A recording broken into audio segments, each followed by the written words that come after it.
Assalomu alaykum, hurmatli kuzatuvchilar. Men Sinab Jo'rabek. Bugungi o'tadigan mavzum C++ dasturlash tilida oddiygina kodlarni yozish, ya'ni oddiygina so'zdan chiqaruvchi kodni yozishdan iborat. C++ dasturlash tili hozirda eng ko'p ishlatilayotgan, eng ommabop bo'lgan dasturlash tillaridan biri hisoblanadi. C++ dasturlash tili va u bilan birga Python dasturlash tilidan foydalangan holda hozirgi vaqtda sun'iy intellektga ham kod yozish jarayoni amalga oshirilmoqda. C++ dasturlash tilida oddiygina kod yozishni hozir ko'rib chiqamiz. Siz C++ dasturlash tilida kodni offlayn va onlayn ishlaydigan C++ dasturlash tilidan interfeysdan foydalanib yozishingiz mumkin. Hozir sizga onlayn rejimda ishlaydigan C++ dasturlash tilida kod yozishni tushuntiraman.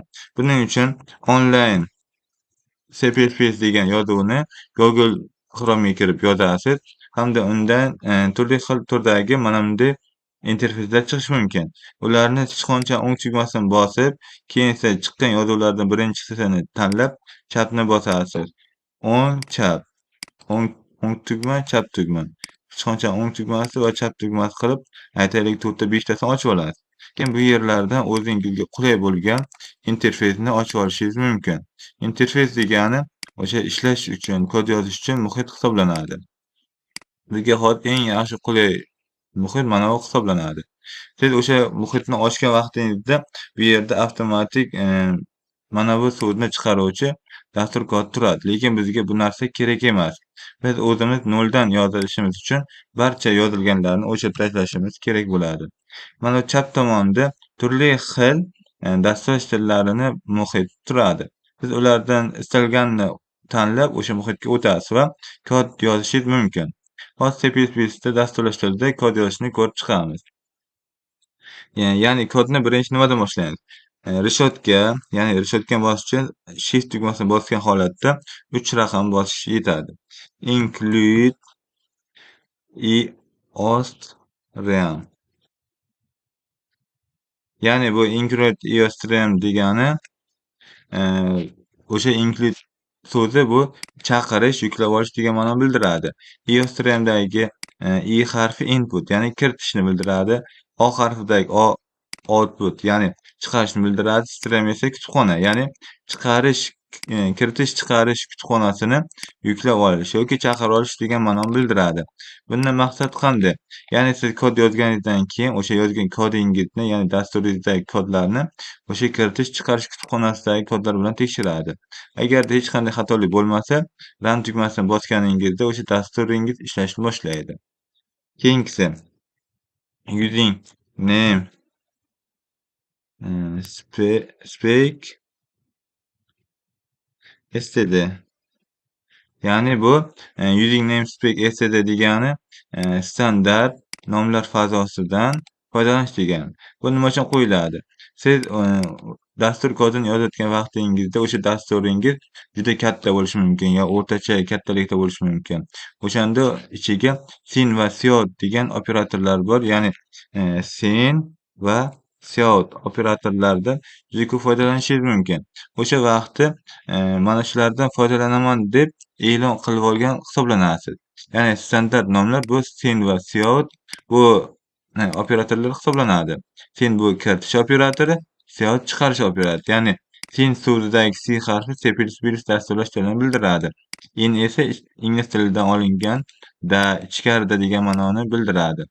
Siyoutdagi C o'sha C++ dasturlash tilini bildiradi. Out esa tashqari degan ma'noni bildiradi.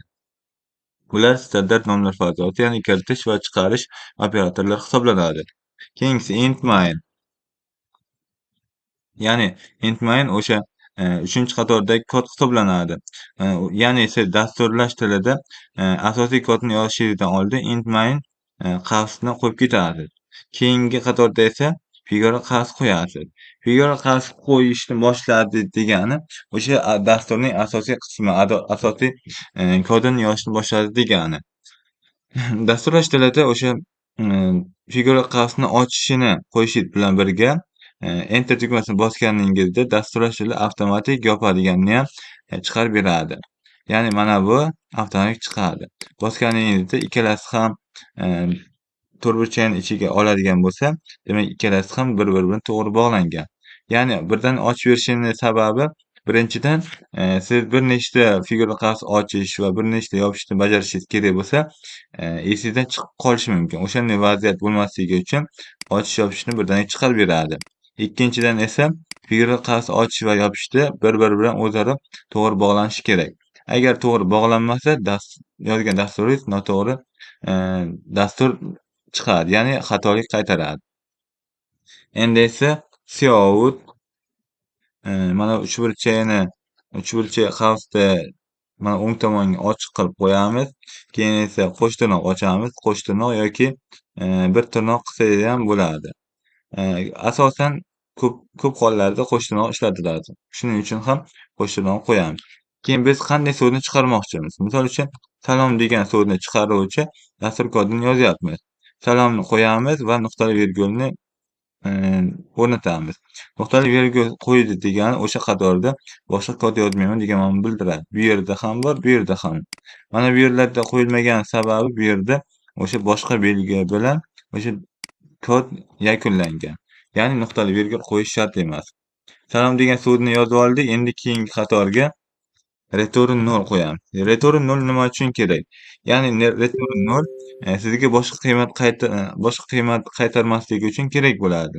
Ya'ni siz faqatgina salom degan so'zni natijaga chiqarishni istasangiz, return 0 qo'yib ketasiz. Ya'ni boshqa ortiqcha so'zni chiqarib yo bo'lmasa boshqa so'zlar bilan aralashtirib chiqarmaslik uchun return 0 kerak bo'ladi.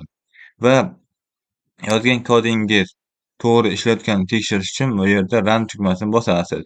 Run tugmasi bu yerda natija tomonga o'tish degan ma'noni bildiradi.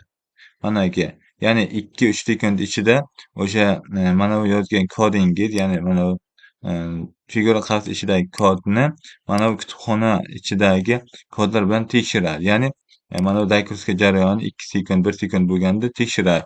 Agar xatolik qaytarmasa, siz istagan natijani chiqaradi va bu yerda kod to'g'ri ishlamoqda degan ma'noni bildiruvchi so'z chiqib turadi.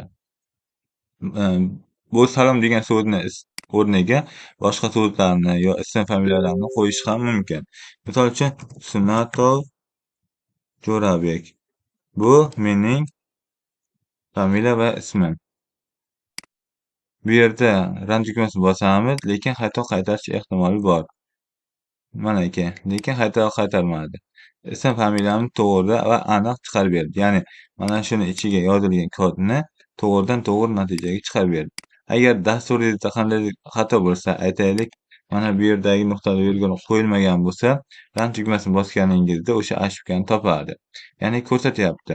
Mana bu yerda, aynan mana shu joyda mana bunday nuqtali virgul yo'qmi degan savol beradi. Ya'ni siz offlayn ishlaganingizda o'sha dasturingizda qayerdadir xato bo'ladigan bo'lsa, o'sha qatorni boshida qizil belgicha chiqadi. Natijada siz o'sha qatordagi qayerga xato bor ekan deb bittalab tekshirib chiqishingiz kerak bo'ladi. Lekin onlayn rejimda ishlaydigan bo'lsangiz, sizga aynan qayerda xato borligini birdaniga chiqarib ko'rsatadi va qanday nima qolib ketgan yoki nimani o'zgartirish kerak bo'lsa, birdaniga ko'rsatadi. Misol uchun mana shuni qo'ydik. Mana bu yerdagi nuqta virgul olamiz va nuqta belgisini qo'yamiz. Va run tugmasini bosadigan bo'lsak, yana mana shu qatorda xatolik bor deb ko'rsatyapti. Bu salgina adashish bo'lyapti. Chunki mana bu natijaga chiqaradigan joyida xatolik bor. Buni to'g'rilab run tugmasini bossak, natijani to'g'ri chiqaradi. Shu bilan bugungi o'tadigan tushuntiradigan ma'lumotim shulardan iborat edi. E'tiboringiz uchun rahmat.